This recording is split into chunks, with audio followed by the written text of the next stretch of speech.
Selamat datang di ruang khusus laki-laki. Di sini, kita belajar memahami perempuan.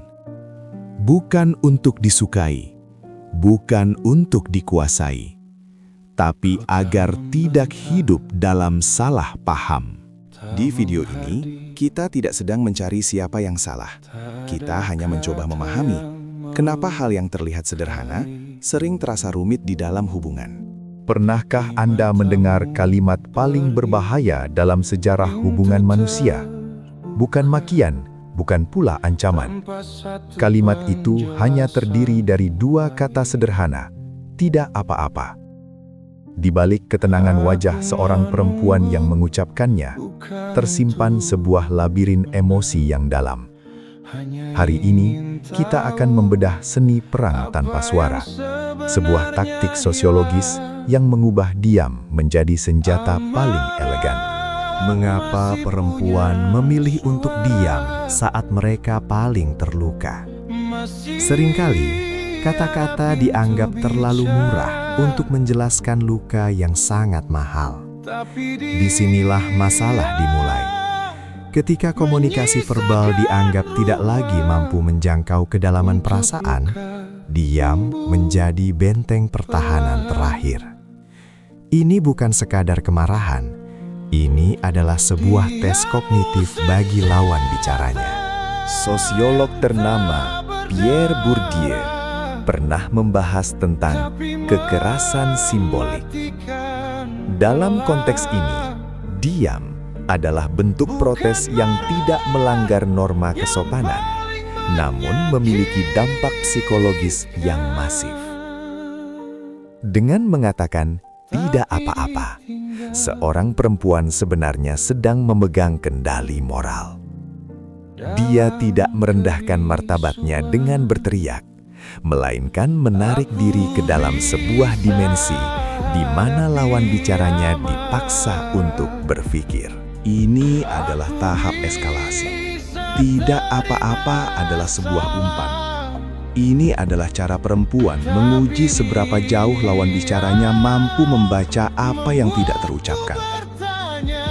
Dalam teori komunikasi Edward T. Hall, ini disebut sebagai high context culture, di mana pesan yang paling penting justru tidak disampaikan melalui kata-kata, melainkan melalui atmosfer, gerak tubuh, dan frekuensi emosional yang tak kasat mata. Di Jepang, ada konsep yang dikenal sebagai Kuki-wo-yomu, yang berarti membaca udara.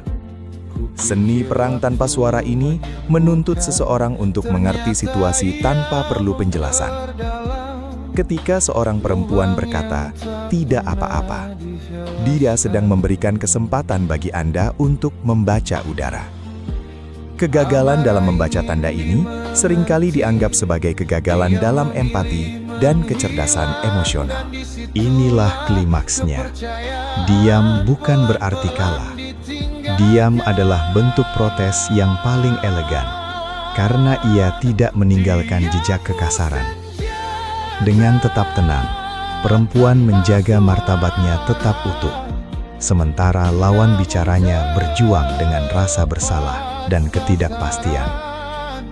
Ini adalah peperangan psikologis, di mana kemenangan diraih bukan dengan suara keras, melainkan dengan kehadiran yang mencekam. Sun Tzu dalam The Art of War mengatakan bahwa kemenangan tertinggi adalah menaklukkan musuh tanpa pertempuran. Strategi tidak apa-apa mengikuti filosofi ini. Tanpa harus menghina atau merendahkan, seorang perempuan mampu membuat lawan bicaranya melakukan introspeksi diri yang mendalam. Ini adalah kekuatan yang lahir dari pengendalian diri yang luar biasa.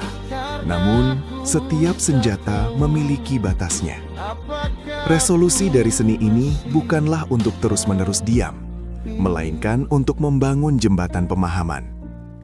Kekuatan tidak apa-apa seharusnya menjadi pintu gerbang menuju komunikasi yang lebih jujur, di mana kedua belah pihak belajar untuk lebih peka terhadap satu sama lain tanpa harus kehilangan harga diri.